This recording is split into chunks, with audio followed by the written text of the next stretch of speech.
Sibirya dağları, kadim sırlar, Türk dillerinin gizemleri. İşte şimdi. Çakşılar, gündürük öğrenciler.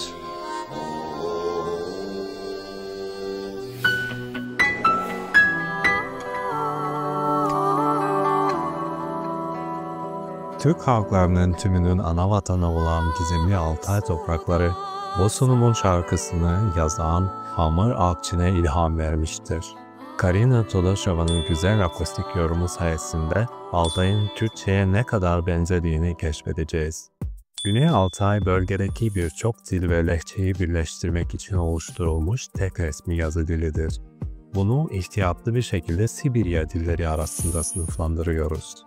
Türkçe ise ortak Türkçe dillerinin uzaktaki bir oğuz koludur. Karşılaştırma için Çuvaşça ve Azerbaycan Türkçesine de başvuracağız. Şarkının adı Güren Kız. Türk dillerinin ayrıntılarına aşina olanlar için bu kolayca tanınabilir. Ben Viktor. Dilleri seviyorum. Ana dilim Çuvaşça ama günlük hayatımda Türkçe kullanıyorum. Bu bölümde bir Altay şarkısını Türkçe ile karşılaştıralım. Nasıl benziyorlar? Başlığı görür görmez anlamını biliyordum. Ama ya siz? Güren Kız Türkçe'de ne anlama geliyor? Acaba gören göz, küresel ısınma, altın sonbahar ya da küsen kuş? Altın sonbaharı tahmin ettiyseniz bravo. Küren, Moğolca kökenli bir kelimedir ve kahverengi ve kırmızı tonları ifade eder. Çuvaşça'da bu kelime pembe anlamına gelir. Altay'da ise yaprakların sonbaharda solmasını tanımladığı için altın anlamında kullanılır. Evet, küs. Bu Altay Türkçesinde güz kelimesinin telaffuzudur. Başlangıç ve bitiş konumlarındaki ünsüzlerin yumuşamasıyla oluşmuştur. İşte biraz dilbilimsel sihir.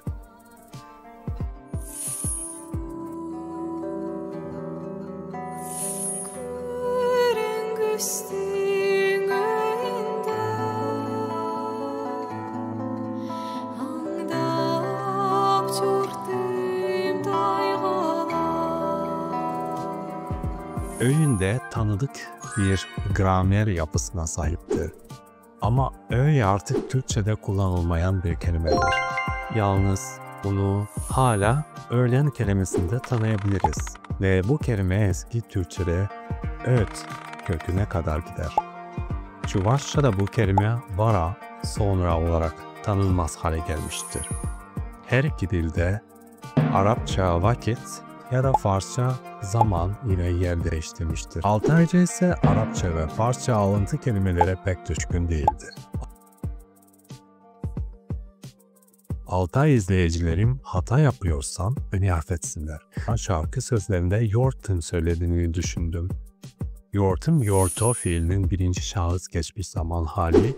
Bu Türkçe'de yoğurtum, koştum olarak karşılık gelir. Çuvaşça'da ise yurtrum, koştum anlamına gelir. Tayga kelimesinin yönelme ya da ayrılma hali olup Sibirya ormanlarını ifade eder. Bu kelime dünya dillerinin çoğuna bu bölgeden girmiştir.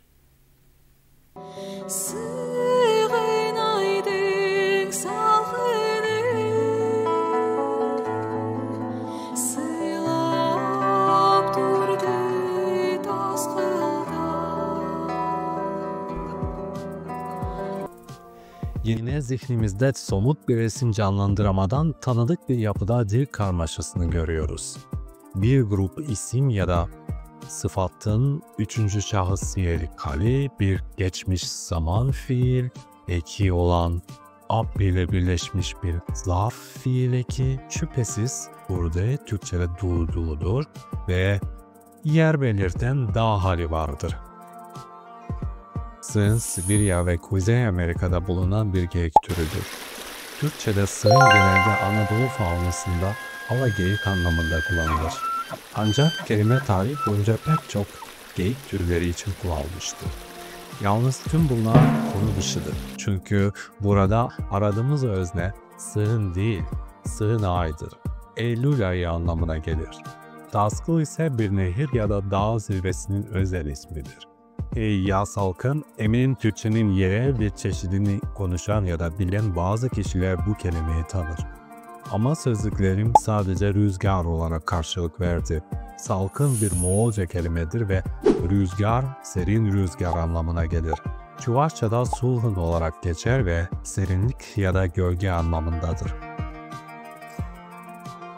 Ve böylece elimizde altın sonbahar zamanında avlanarak taygaya sürdüm. Eylül ayının rüzgarı fısıldayıp durdu Taskıl'da.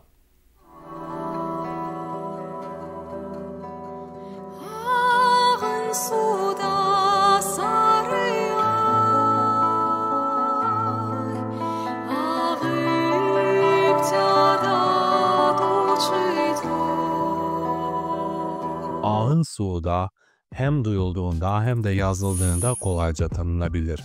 Aynı gramer yapısına sahip olmasa da Türkçedeki akarsuda ifadesine karşılık geldiği kolayca anlaşılır. Farklı olarak Karina bir notayı net bir A sesiyle söylüyor. Böylece sarı bir, yani sarı yaprak değil de sarı ay dediği anlaşılıyor. Bu ifade akustik gitarın yankı ve tınılarına uyum sağlıyor ve tüm kompozisyon geceyi çağrıştıran bir atmosfer yayıyor.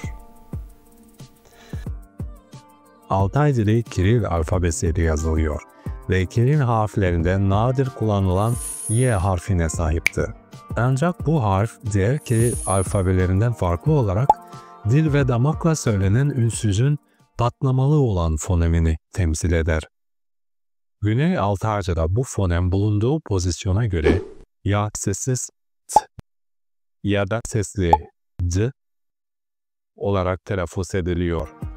Altay ağızlarının sınıflandırmasına dahil olan 2 ila 4 farklı dil ve onlarca yerel varyant vardır. Ve bu soyut fonemi Türk dilleri arasında olduğu kadar farklı şekillerde telaffuz ediyorlar. Böylece Y harfinin kullanılmasının uygunluğu açıklanılıyor. Biz bunu ortak Türkçe Y ile ve ayırt edici bir işaret ile transkribe ettik. Bu fonemi tanıdıktan sonra teadat kelimesinde tea fiilinin Türkçe'de yağmak fiiline karşılık geldiğini, devam etmek anlamında kullanıldığını görüyoruz. Çok ise Türkçedeki yok ve Azerbaycan Türkçesinin Kiril alfabesiyle yazılan versiyonuna bakalım. Yaxşı, yaxşı, yakın, yakın. Ve işte tercümesi. Akan suda sarı ay, akıp durur, ucu yok. Son açıklamadan önce şarkının tamamına ve şarkı sözleri videosuna ulaşabileceğiniz bağlantıların aşağıdaki açıklamada mevcut olduğunu hatırlatmak isterim. Bu şarkıda yalnızca 20 benzersiz kelime var. Ancak analiz oldukça maceralı ve keyifli geçti. Kelime dağarcığı Türkçe ile %72 benzerlik gösterdi. Geri kalanı ise çok ayrışmış ve farklı kökenlerden gelmiş. Altayca Çuvaşça'dan da %73 benzerlik göstererek aynı ölçüde uzak bir dildir. Tarihsel ve kültürel olarak Altay dillerinin sınıflandırılması Kıpçak, Kırgız veya Sibirya Türkçeleri arasında zorlayıcı oldu. Önce Altayca tüm Türk dillerine özgü evrensel unsurları taşır. Standart dili ise benzersiz bir ses ve tanıdık bir ifadeye sahiptir. Siz ne düşünüyorsunuz? Sizin konuştuğunuz Türkçe özellikleriyle ne kadar benzerlik taşıyor Altayca? Bunu yorumlar aracılığıyla iletebilirsiniz. Desteklemek için bir like bırakın, uygun gelen başka türlü desteklerinizi de kabul ederim. Kanala abone olup takip edebilirsiniz ve başka bir Türkçe şarkı sözleri videosunda görüşmek üzere. Ezen Bozun.